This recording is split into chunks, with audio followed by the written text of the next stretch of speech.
में प्रचंड बहुमत की सरकार है और ये समितियों और कमेटियों वाली सरकार है, मगर आज जोशीमठ पर जो खतरा मंडरा रहा है उसके बारे में ये सरकार सो रही है। उनको कोई फर्क नहीं पड़ रहा कि कितना बड़ा ये खतरा होने वाला है।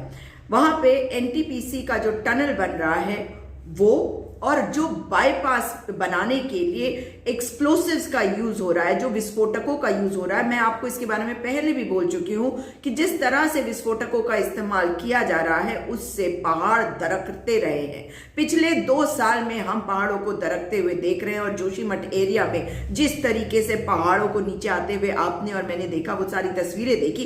क्या ये सरकार ने नहीं देखी? मगर कमाल है कि इतने संवेदनशील इलाके में जहां पे अंग्रेज विस्फोटक का इस्तेमाल करने से डरते थे, वहां भाजपा की जो सरकार है वो केंद्र को ये नहीं बताने की स्थिति में रहती है कि यहाँ पे असली स्थिति क्या है, क्योंकि विकास कार्यों के नाम पर बहुत सारे कार्य होने हैं, वो चाहे पिछली सरकार के शुरू किए हुए कार्य हो। अगर कहीं पे खतरा हो तो रुकना चाहिए। अब जो बाईपास के नाम पे, रोड कंस्ट्रक्शन के नाम पे, कभी चारधाम रूट के कंस्ट्रक्शन के नाम पर जगह जगह विस्फोटकों का इस्तेमाल हो रहा है, मैं आपको बता दूं कि ये बहुत बड़े खतरे को निमंत्रण है। ये बहुत बड़ी त्रासदी है जिसको हम फेस कर रहे हैं। इसमें याद रखिएगा कि हिमालय की जो पहाड़ियां हैं वो बहुत कमजोर हैं, बहुत संवेदनशील हैं।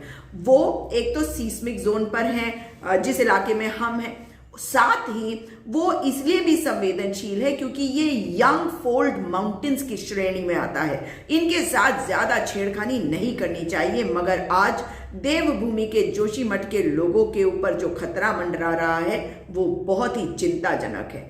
लोगों के घरों में दरारें आ गई हैं और अचानक से परसों रात को एक जगह पर पानी जो है जैसे कहते हैं फट कर निकला, और वो एनटीपीसी के लिए जो टनल बनाया जा रहा है, पहाड़ को खोद कर बनाया जा रहा है, वो कहा जा रहा है कि वहां से और उसके कारण से आया है।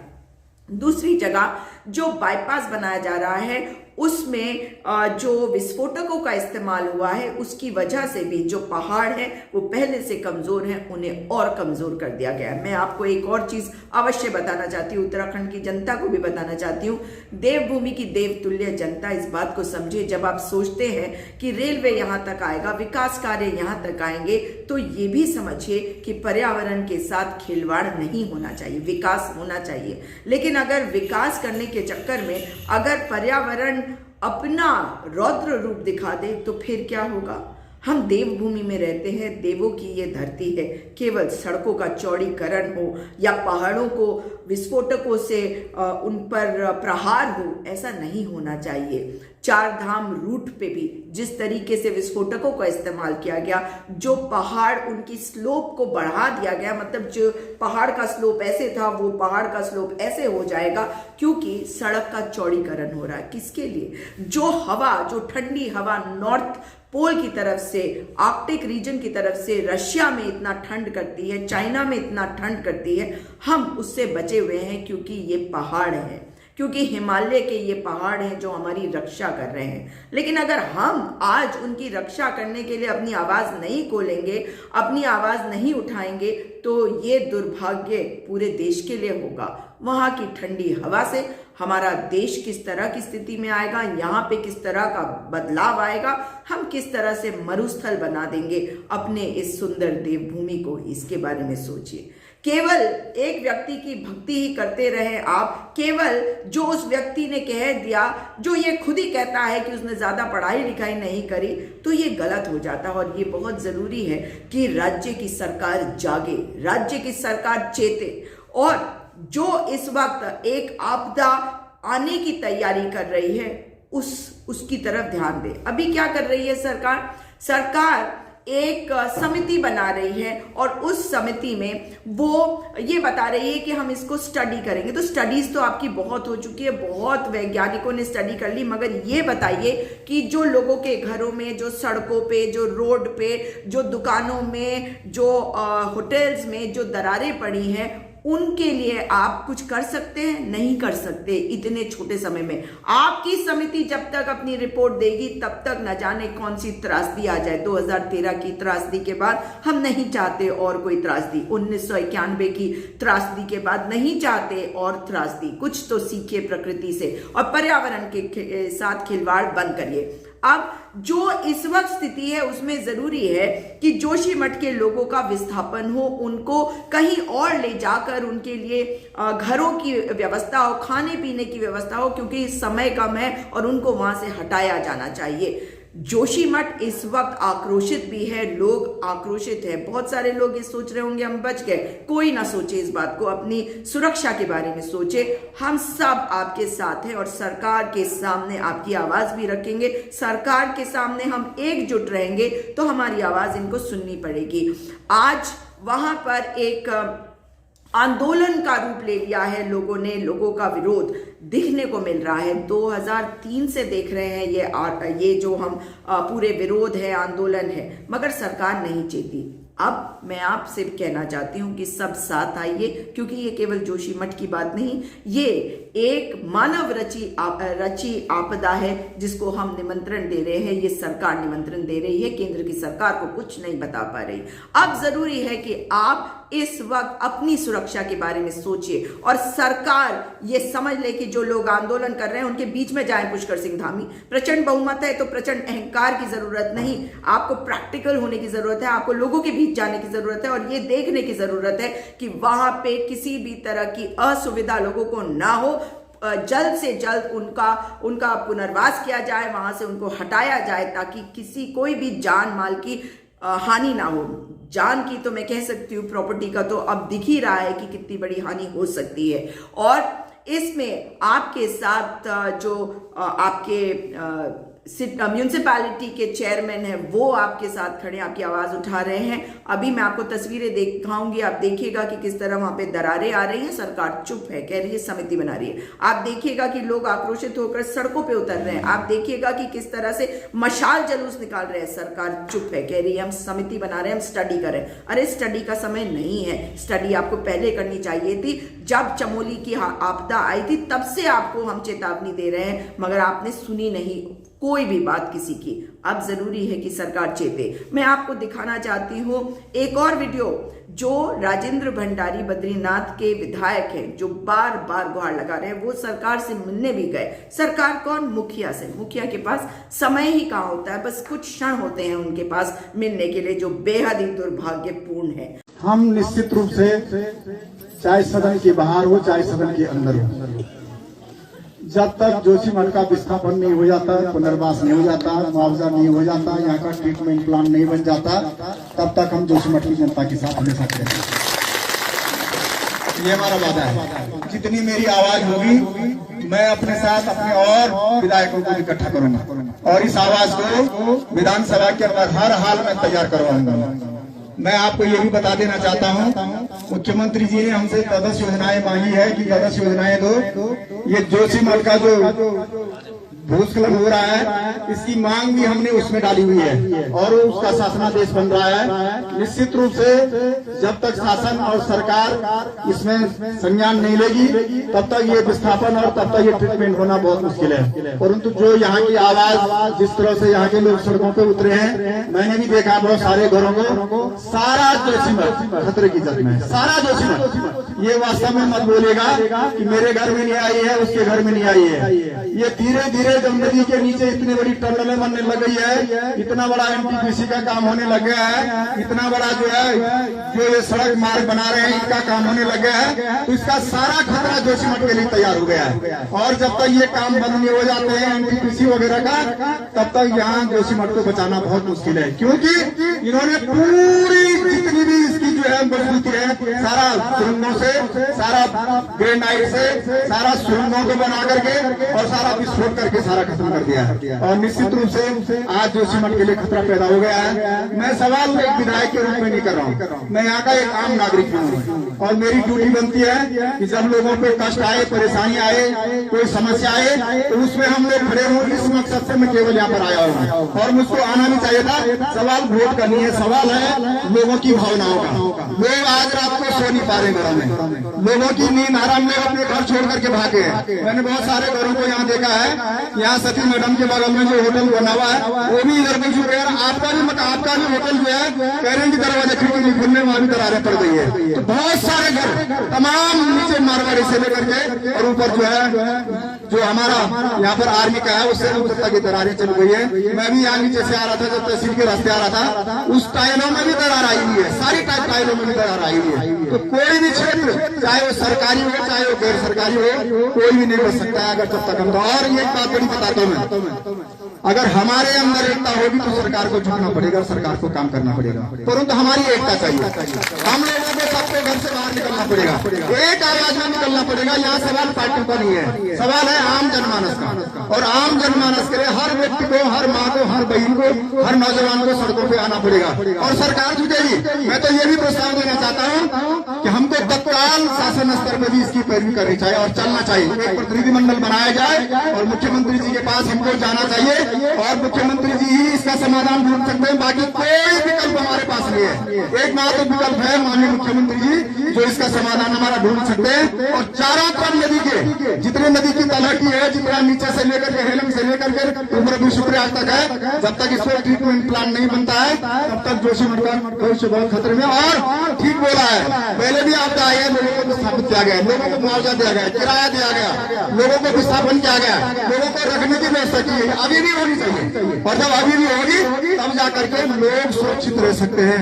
लोग रात को सो नहीं रहे थोड़ा। और अभी तो बरसात शुरू नहीं हुई है, अभी तो जाड़ों की बरसात शुरू नहीं हुई है, बर्फ गिरना शुरू नहीं हुआ। अगर बर्फ गिरेगा, इतना लोड और आएगा तो और बड़ा खतरा पैदा हो जाएगा। मैं समझता हूँ जो लोग रिपोर्टें दे रहे हैं इसमें नालियां नहीं है, इसमें ये नालियां तो वर्षों से यहाँ पर है, परंतु इस समय केवल ये परियोजनाएं जो यहाँ पर बन रही है और जो सड़क मार्ग से जो यहाँ पर विस्फोट किए जा रहे हैं, केवल उनके कारण हमारे जोशीमठ शहर को खतरा पैदा हो गया।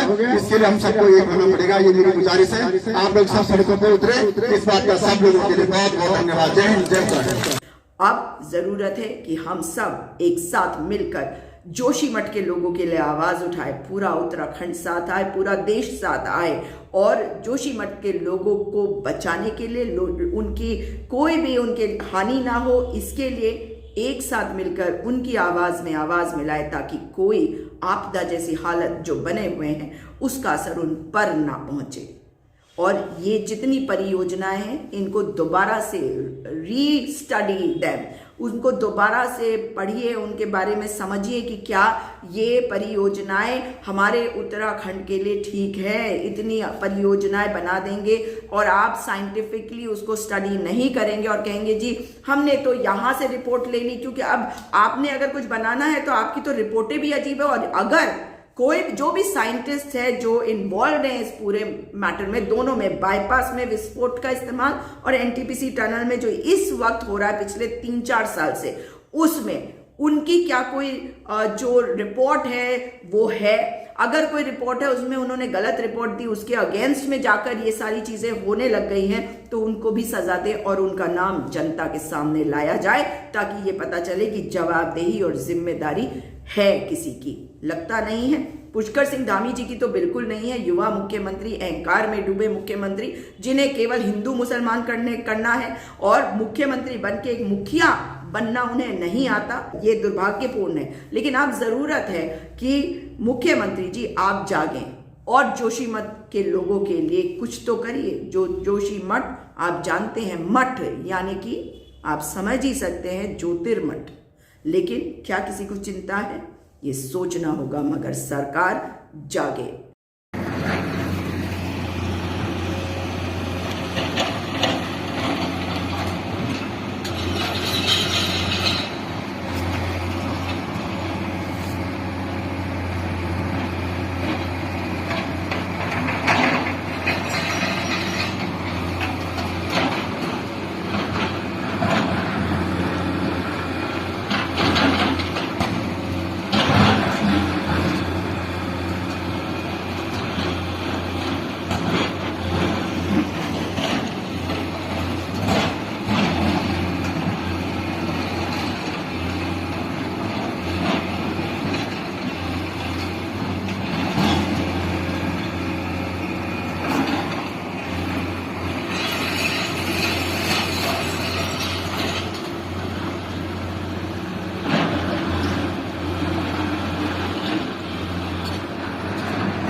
ये हाल है।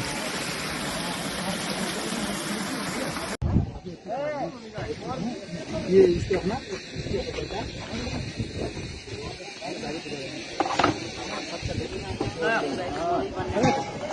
बघा ये नहीं लगेगा ना, गाड़ी में लगेगा ना,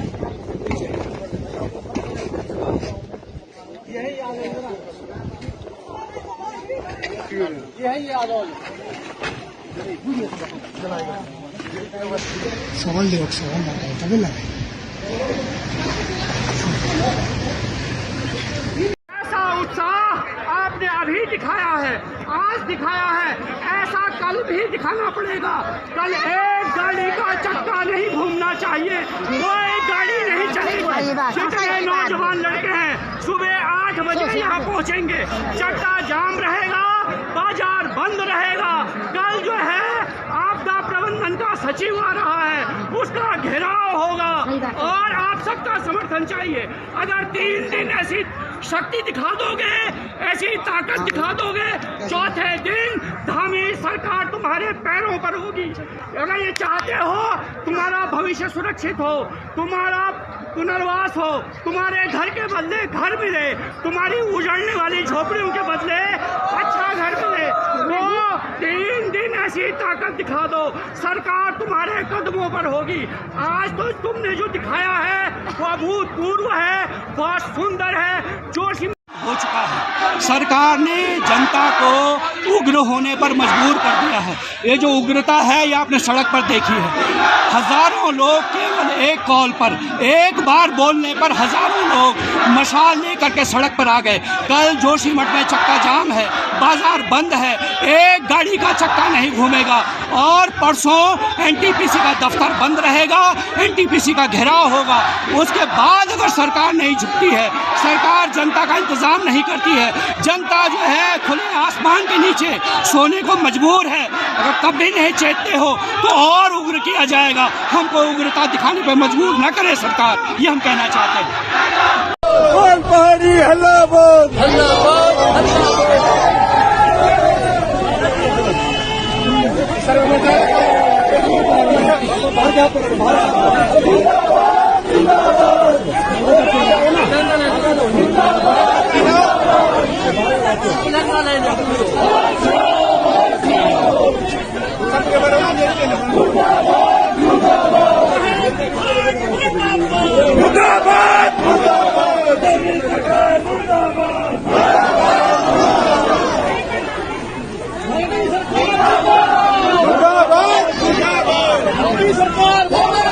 मुर्दाबाद मुर्दाबाद।